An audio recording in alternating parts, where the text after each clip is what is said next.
로마서 7장 1절부터 13절까지의 말씀 교독합니다. 1절 제가 먼저 읽습니다. 형제들아, 내가 법 아는 자들에게 말하노니 너희는 그 법이 사람이 살 동안만 그를 주관하는 줄 알지 못하느냐. 남편 있는 여인이 그 남편 생전에는 법으로 그에게 매임받으나 만일 그 남편이 죽으면 남편의 법에서 벗어나느니라. 그러므로 만일 그 남편 생전에 다른 남자에게 가면 음녀라. 그러나 만일 남편이 죽으면 그 법에서 자유롭게 되나니 다른 남자에게 갈지라도 음녀가 되지 아니하느니라. 그러므로 형제들아, 너희도 그리스도의 몸으로 말미암아 율법에 대하여 죽임을 당하였으니 이는 다르니 곧 죽은 자 가운데서 살아나신 이에게 우리가 하나님을 위하여 열매를 맺게 하려 함이라. 우리가 육신에 있을 때에는 율법으로 말미암는 죄의 정욕이 우리 지체 중에 역사하여 우리로 사망을 위하여 열매를 맺게 하였더니 이제는 우리가 얽매였던 것에 대하여 죽었으므로 율법에서 벗어났으니 이러므로 우리가 영의 새로운 것으로 섬길 것이요 율법 조문의 묵은 것으로 아니할지니라. 그런즉 우리가 무슨 말을 하리요? 율법이 죄냐? 그럴 수 없느니라. 율법으로 말미암지 않고는 내가 죄를 알지 못하였으니 곧 율법이 탐내지 말라 하지 아니하였더라면 내가 탐심을 알지 못하였으리라.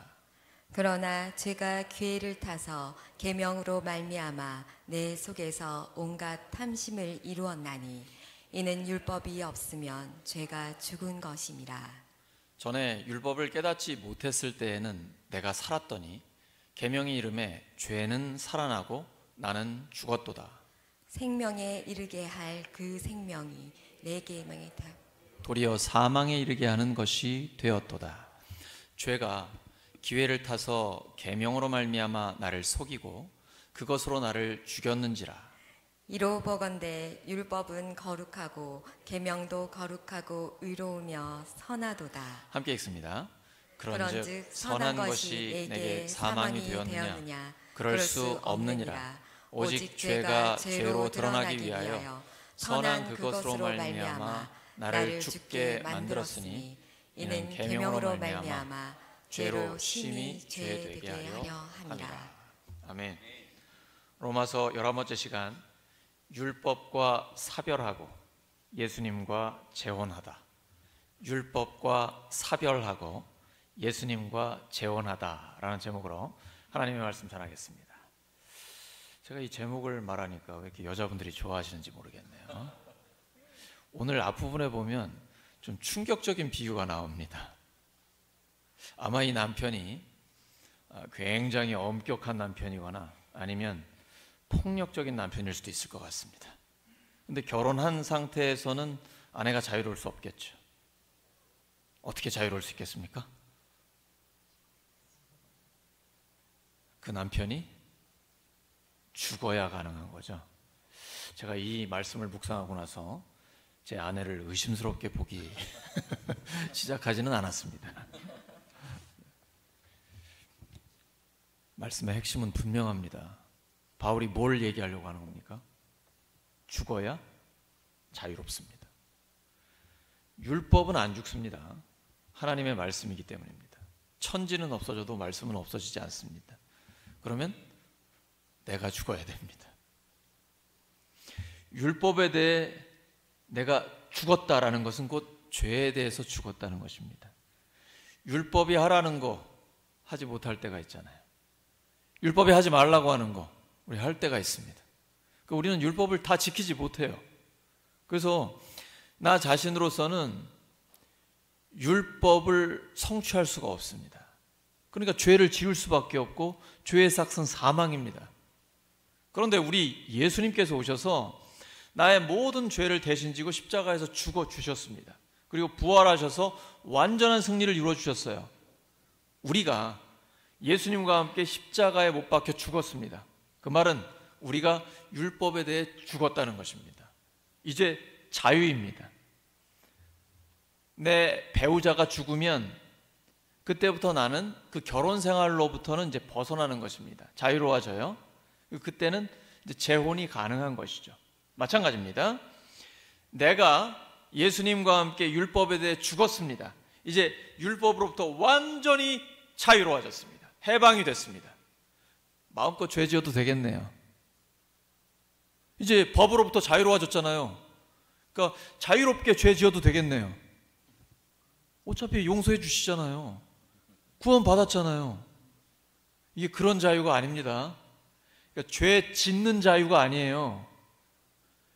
율법을 성취하는 자유예요. 우리가 율법과 사별하고 예수님과 재혼하면 삶이 완전히 달라집니다. 세 가지를 말씀드리면 삶의 동기가 달라지고요, 삶의 욕구가 달라지고 삶의 열매가 달라집니다. 삶의 동기가 달라져요.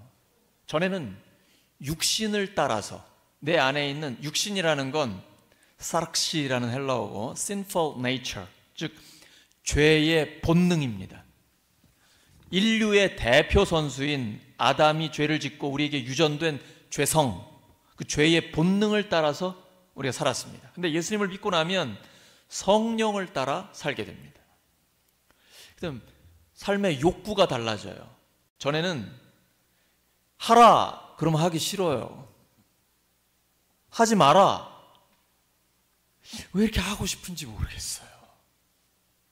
이게 인간의 본능인데요, 죄를 짓고 싶은 욕구를 따라 살아요. 그런데 예수님을 믿고 거듭나요. 하나님의 자녀로 새롭게 태어나게 되면 그때부터 사랑의 욕구로 살게 됩니다. 왜냐하면요, 나 같은 죄인을 하나님이 사랑하시잖아요. 내 있는 모습 그대로 받아주셨잖아요. 끊임없이 사랑하시고 우리를 인도하시고 책임지시잖아요. 그 사랑을 느끼면 느낄수록, 그 사랑에 대한 확신이 있으면 있을수록 내 안에 나도 하나님을 사랑하는데 그 사랑을 어떻게 표현할 수 있을까? 율법에 다 써 있어요.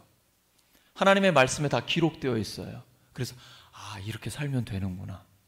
마음을 다하고 뜻을 다하고 힘을 다해 목숨을 다해 하나님을 사랑하면 되는구나. 이웃을 나 자신처럼 사랑하면 되는구나. 근데 굉장히 더러운 사람이 있고 연약한 사람이 있고 나한테 죄 짓는 사람이 있어요. 그 인간을 어떻게 사랑해? 그때 하나님 우리한테 말씀하세요. 너는 더 심했어. 너는 더 더러웠고 더 연약하고 더 심각한 죄인이었어. 근데 내가 너를 있는 모습 그대로 받아줬잖아. 그리고 지금도 너를 사랑하고 끝까지 너를 사랑하잖아. 이제는 네가 그렇게 사랑할 차례야. 성경을 읽으면 이 말씀을 주세요. 그러니까 그 말씀대로 사랑하는 거죠. 그래서 사랑의 욕구를 가지고 살게 됩니다. 저는 굉장히 건강해서 하나님 은혜로 너무 건강하게 살아가지고 하고 싶은 것도 많고 가고 싶은 데도 많습니다. 근데 제가 할 수가 없어요. 갈 수가 없어요. 왠지 아세요? 제가 이 노트북을 열면 성도님들이 저를 다 쳐다보고 있기 때문이에요. 성도님들이 저한테 하트를 날리고 있습니다. 막 이렇게. 그리고 막 손을 들면서 말씀을 들려달라고 하시기 때문에 제가 어디를 갈 수가 없어요. 하고 싶은 걸 할 수가 없어요. 부활절 단체 사진이 여기 바탕화면에 있거든요. 여러분, 내 의지는 한계가 있습니다. 나 하지 말아야지, 그리고 열심히 이거 해야지, 이건 한계가 있어요. 그런데 사랑은요, 의지보다 훨씬 더 강합니다. 하나님을 사랑하고 이웃을 사랑하면 그 사랑이 나를 끌고 갑니다. 그래서 바울은 사랑이 나를 강권하시는도다. 여러분 보시기에 내가 미쳤죠? 저 맞습니다. 하나님께 미쳤습니다. 우리 다 하나님께 미친 사람들입니다. 제정신 가지고 어떻게 이렇게 살겠습니까? 그러니까 세상에서도 성공하려면 미쳐야 됩니다. 우리 한번 미치려면 하나님께 미쳐봅시다. 이게 사도 바울이 한 얘기예요. 고린도후서에서. 우리는 율법에 대해서는 죽었고 예수님과 재혼했습니다. 율법과는 이제 안녕 사별을 했습니다. 예수님과 재혼했어요. 정말 자유로운 삶을 계속해서 살아가려면 우리는 반드시 율법을 뛰어넘을 수 있어야 됩니다. 벗어날 수 있어야 돼요. 단순히 도망치거나 피하는 걸로 안 됩니다. 초월해야 됩니다. 그러려면 죄와 싸워 이겨야 합니다. 여러분, 불과 싸워서 이기는 사람을 뭐라 그러죠? 파이어파이터라고 하죠. 파이어맨이라고도 하지만 파이어파이터라고 합니다. 불과 싸우는 사람을 소방관이라고 하죠. 불이 내 소중한 재산과 내 소중한 사람들을 집어먹지 못하도록 끝까지 싸웁니다. 정말 목숨 걸고 싸웁니다. 죄와 싸우는 사람을 sin fighter라고 합니다. 죄가 나의 소중한 것과 소중한 사람들을 삼켜버리지 못하도록 끝까지 싸워서 반드시 이기는 사람입니다. 예수님이 죄와 싸워서 이기신 분입니다. 공사역을 시작하실 때 40일 금식기도 하셨습니다. 그때에 마귀가 와서 시험합니다. 너 저 위에서 뛰어내려봐. 성경에 기록도 있잖아. 천사가 와서 탁 받쳐줄 거야. 하나님을 시험하는 거죠. 너 이 돌이 떡이 되게 해봐. 야, 하나님 예배 말씀 당장 먹고 살아야지. 너 잘 먹고 잘 살아야지. 마귀한테 한번 경배해봐. 이 세상의 모든 부귀 영화, 돈, 쾌락, 명예 다 줄게. 죄와의 싸움이거든요. 예수님은 말씀으로 이기셨습니다. 공사역 내내 호시탐탐 예수님을 노리는 수많은 대적자들이 있었습니다. 그들과 죄와 싸웠고 예수님은 마침내 승리하셨습니다. 그 절정은 십자가입니다. 십자가를 지시기 전 겟세마네 동산에서 땀방울이 핏방울이 되도록 결국은 기도로 이기셨고, 가상 7원 7마디의 그 절규를 외치시면서 다 이루었다, 마지막 승리를 하셨습니다. 그리고 부활로 승리하셔서 죄와의 싸움의 결론을 내려주셨습니다. 예수 그리스도는 죄와 싸워 이기신 분입니다. 우리 그리스도인은 죄와 싸워서 이기는 사람입니다. 옆 사람 축복해 주시기 바랍니다. 당신은 sin fighter입니다.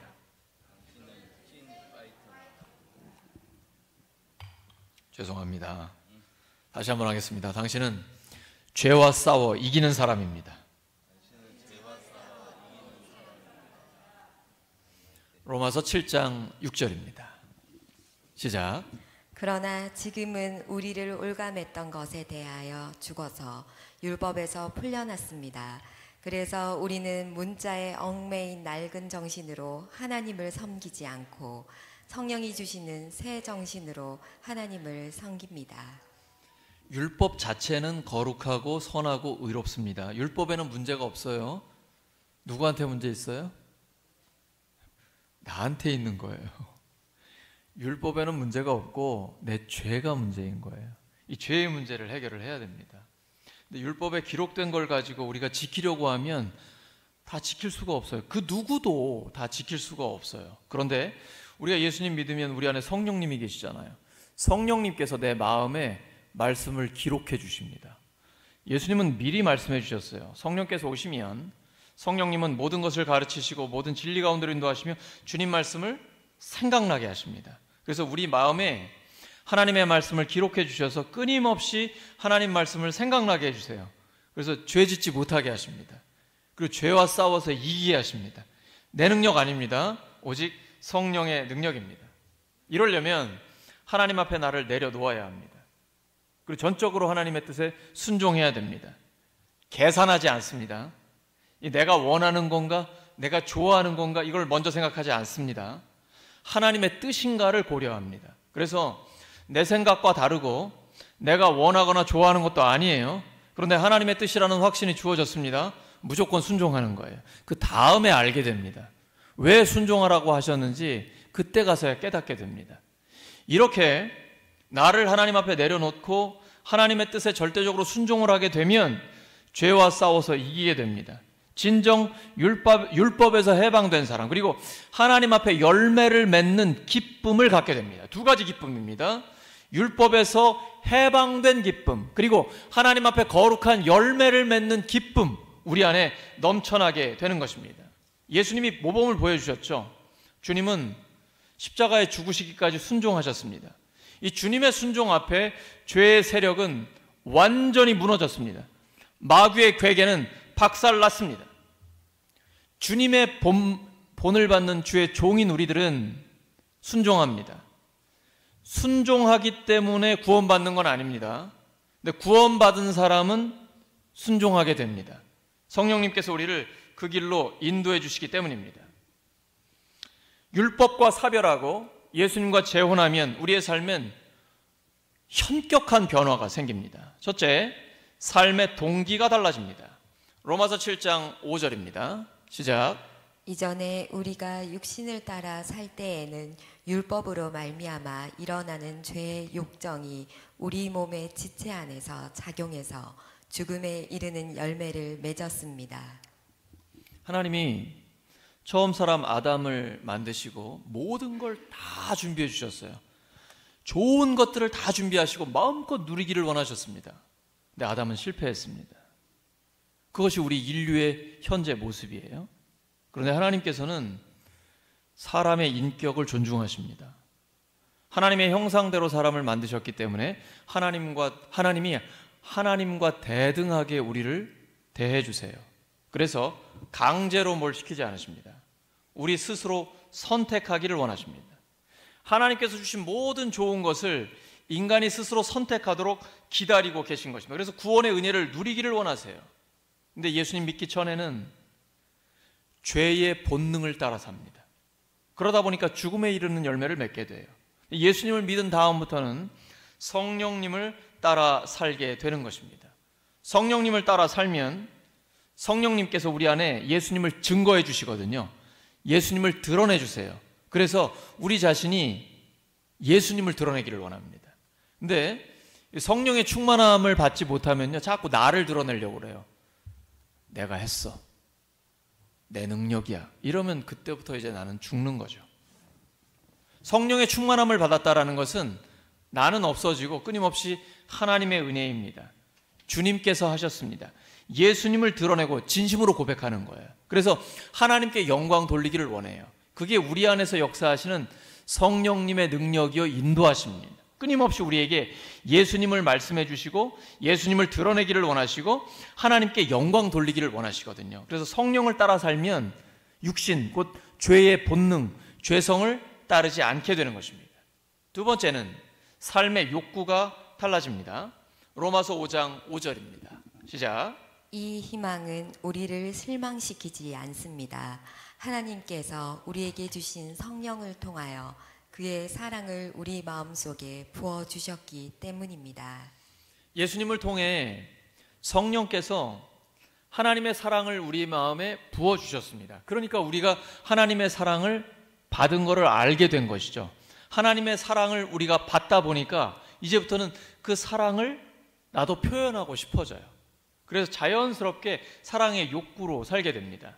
예수님 믿는 게 여전히 교회를 다니면서도 내가 한번 하나님 뜻대로 잘 살아봐야지, 이 도덕적으로 살아봐야지, 내 노력으로 법을 지켜야지, 이러면 꼭 쇠사슬에 매여 있는 것 같습니다.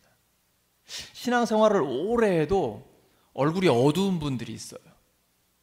또 어떤 경우에는 삶이 이중적인 분들이 있습니다. 교회에서의 삶과 교회 밖에서의 삶이 전혀 다른 거예요. 알고는 있기 때문에 그런 표정을 지어야 되고 그런 모습을 보여주긴 해야 되는데 실제 내 삶은 그렇지가 않은 거예요. 이러면 얼마나 불쌍한 것입니까? 그래서 예수님 믿는다는 거는 내 안에 욕구가 달라지는 거예요. 이제는 하나님을 사랑하기 때문에 그 사랑을 계속 표현하고 싶어요. 근데요, 그러면 전혀 다른 결과가 나옵니다. 내가 율법을 지켜야지, 내 의지대로 해봐야지, 이러면 율법을 못 지켜요.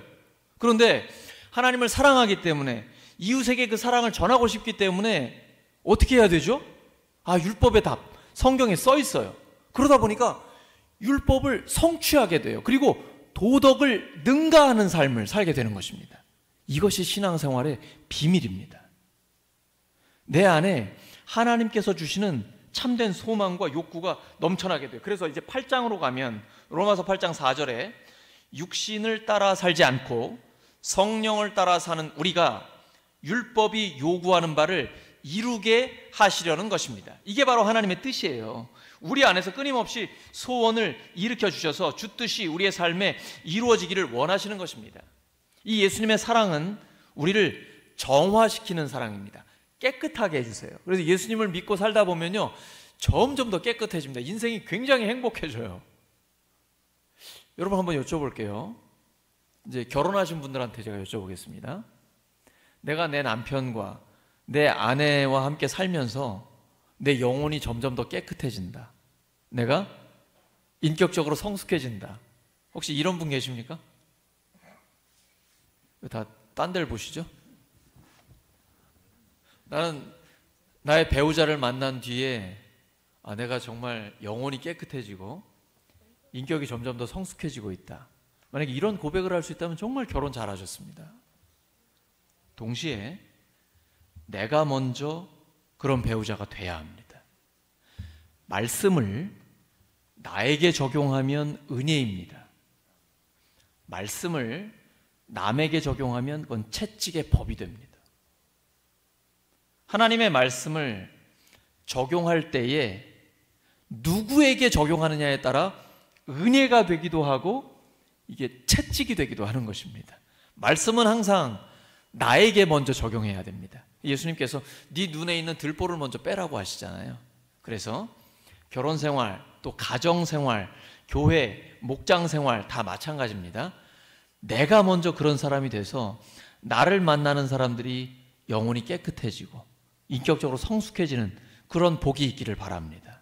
우리가 예수님과 동행하면 점점 더 깨끗해지잖아요. 우리를 점점 더 예수님 닮아가게 만들어 주시잖아요. 근데 예수님은 에베소 5장 29절에 이렇게 말씀하세요. 자기 육신을 미워한 사람은 없습니다. 누구나 자기 육신을 먹여 살리고 돌보기를 그리스도께서 교회를 그렇게 하시듯이 합니다. 예수님은 교회를 먹이고 돌보십니다. 양육하고 보호하십니다. 가정, 우리 성도 한 명 한 명 다 마찬가지입니다. 아무 걱정하지 마십시오. 내가 지금 걱정하고 있다는 것은 내 삶을 하나님께 맡기지 못하고 있다는 것입니다. 나는 하나님 앞에서 최선을 다한 다음에 모든 것은 하나님께 맡겨드려야 됩니다. 그러면 하나님이 이루십니다. 이런 사람은 의연한 삶, 호연한 삶을 살게 됩니다. 물론 의지가 강하고 하나님 앞에 당당하게 살아가지만 넓고 큰 마음을 점점 더 갖게 됩니다. 왜냐하면 내 모든 걸 하나님께 맡겨드렸기 때문입니다. 너의 염려를 다 하나님께 맡겨버리라. 하나님께서 반드시 우리를 돌보십니다. 하나님의 약속입니다. 우리를 보호하십니다. 세 번째는 삶의 열매가 달라집니다. 로마서 7장 4절입니다. 시작. 나의 형제 자매 여러분, 그러므로 여러분도 그리스도의 몸으로 말미암아 율법에 대하여서는 죽임을 당했습니다. 그래서 여러분은 다른 분, 곧 죽은 사람들 가운데서 살아나신 그분에게 속하게 되었습니다. 그것은 우리가 하나님을 위하여 열매를 맺게 하기 위함입니다. 율법과 사별하고 예수님과 재혼했습니다. 목적이 뭐예요? 명확하게 써 있죠. 하나님을 위한 열매를 맺기 위한 것입니다. 예수님 믿기 전에는 죽음의 열매를 맺습니다.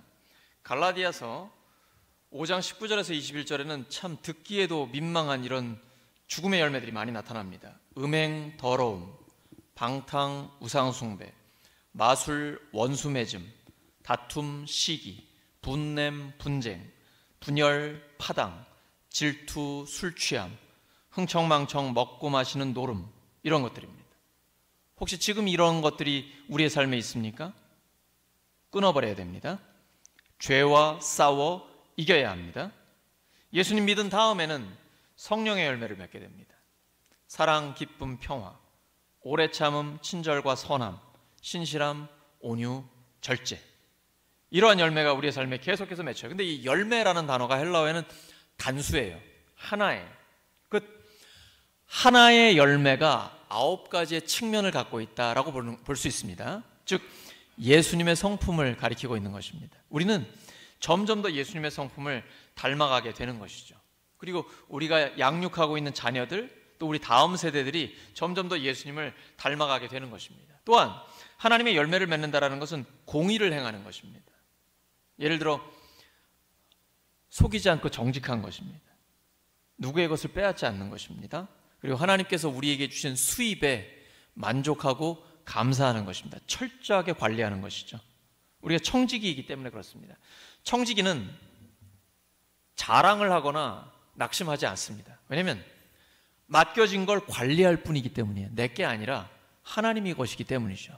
근데 혹시 우리가 조금만 뭐 잘해도 교만해집니까? 좀 잘 못하면 낙심하고 좌절하게 되나요? 복음서에 기록되어 있는 예수님의 제자들이 그런 모습입니다. 자기들끼리 누가 높으냐 막 싸워요. 베드로는 예수님 죽는 그 자리까지 저도 갈 것입니다. 절대로 예수님 모른다고 하지 않겠습니다. 호언장담했습니다. 실제 예수님이 십자가를 지실 때는 3번이나 모른다고 했습니다. 또 풍랑이 있는 바다에서는 죽을 것 같다고 두려워합니다. 왜냐하면 믿음도 연약하고 자아가 죽지 않았기 때문에 그렇습니다. 내 자아가 죽지 않으면 뭘 조금만 잘해도 교만하고 우쭐해집니다. 또 좀 못하면 나의 무능함 때문에 좌절하고 낙심하게 됩니다. 자아가 살아있기 때문이에요. 예수님과 함께 십자가에 내 자아가 못 박혀 죽으면 그때부터는 나는 청지기거든요. 뭐가 잘 됐어요. 그런다고 해서 교만할 일이 아니에요. 왜냐하면 하나님의 은혜로, 하나님의 능력으로 됐기 때문이죠. 뭐가 좀 잘 안 됐어요. 근데 우리의 삶에 실패란 없습니다. 다 과정이에요. 과정. 하나님께서 모든 것을 합력해 선을 이루어 주시기 때문에 그것 때문에 낙심하거나 좌절하지 않아요. 왜냐하면 하나님이 우리를 붙들고 계시기 때문이죠. 이런 확신이 있는 겁니다. 곧 자아가 예수님과 함께 죽어야 합니다. 바울은 끊임없이 고백해요. 그리스도인은 모든 죄와 욕심과 정욕을 십자가에 못 박았다라는 겁니다. 이때부터 우리의 삶에는 성령의 열매가 맺혀지게 되는 것입니다. 율법에 대해 죽었다는 것은 죄에 대해 죽었다는 것입니다. 곧 죄로부터 자유로워지는 것입니다. 오늘 말씀 정리합니다.